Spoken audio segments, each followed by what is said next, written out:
Lorsqu'un virus ou une bactérie a réussi à franchir la première barrière de défense de l'organisme, qu'on appelle la réaction innée, une deuxième ligne se met en action. C'est l'immunité adaptative. Ce deuxième bouclier protecteur fait appel à des globules blancs spécifiques aux vertébrés, les lymphocytes. Les lymphocytes sont des cellules très spécialisées, capables de s'opposer à un antigène agresseur et un seul. Il y a en principe dans notre corps autant de types de lymphocytes que de types d'antigènes.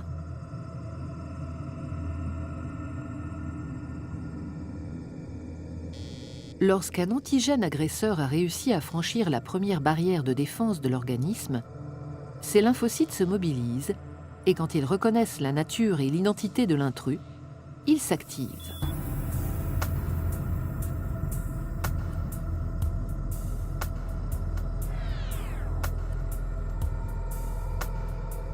Dans le cas de la grippe, par exemple, le virus est dit endocellulaire, ce qui veut dire qu'il exerce son pouvoir infectieux en s'insérant au cœur même de la cellule. Il franchit sa membrane, pénètre à l'intérieur du cytoplasme où il se multiplie avant de se propager dans l'ensemble du corps. La cellule infectée présente alors à la surface de sa membrane des éléments identificateurs de l'antigène agresseur qui l'a contaminé. On les appelle peptides antigéniques. La cellule est à partir de ce moment-là considérée comme étrangère à l'organisme. Contre ces antigènes se logeant au cœur des cellules, la réponse de l'immunité adaptative est dite à médiation cellulaire. Tout commence lors de la réaction inflammatoire.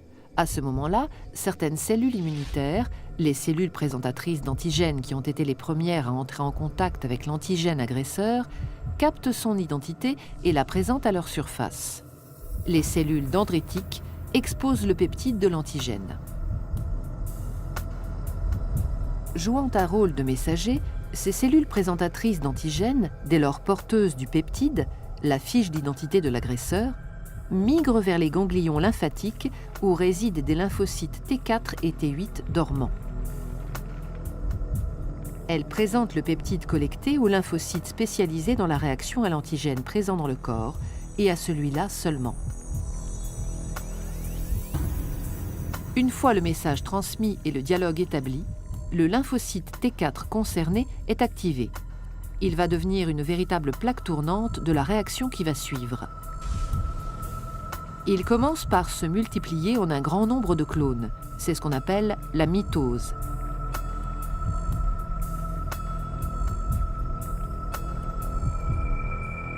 Certains des clones deviennent des LT4 mémoires.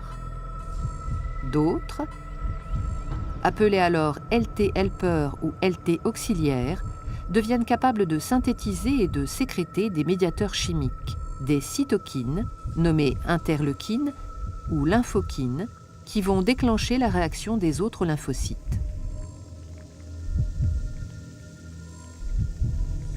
Les interleukines émises stimulent à distance d'autres lymphocytes, notamment les lymphocytes T8, déjà mis en alerte depuis leur contact avec la cellule présentatrice d'antigènes. En réponse aux messages chimiques qu'ils reçoivent, les lymphocytes T8, dits immunocompétents, se multiplient à leur tour. Une partie, les LT8 mémoires, sont conservées. Les autres deviennent des cellules tueuses qu'on appelle lymphocytes T cytotoxiques. Patrouillant dans l'organisme, ils sont maintenant capables de reconnaître puis de détruire les cellules infectées.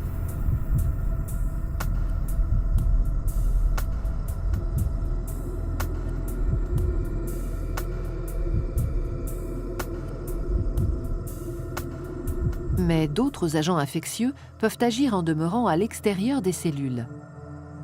C'est le cas du tétanos et du choléra.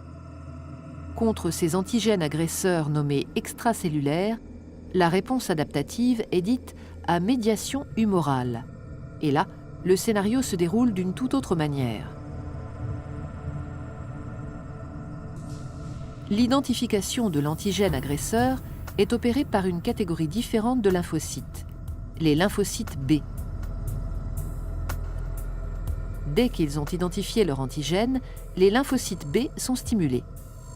Recevant à distance des cytokines, les messages chimiques émis par les lymphocytes T4 helper déjà en alerte, ils se multiplient par mitose.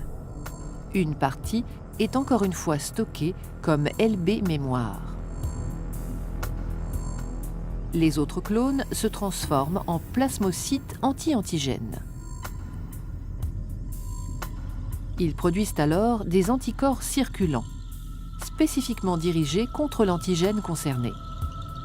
Ces anticorps circulants sont sécrétés en grande quantité dans le plasma, à raison de 2000 à 5000 à la seconde. Dès qu'ils rencontrent l'antigène agresseur, ils se lient à lui en nombre et forment une sorte de filet qui le neutralise. Toutes les cellules mortes, ainsi que les débris cellulaires résultant de la réponse immunitaire, sont éliminés par les macrophages, les éboueurs du corps humain.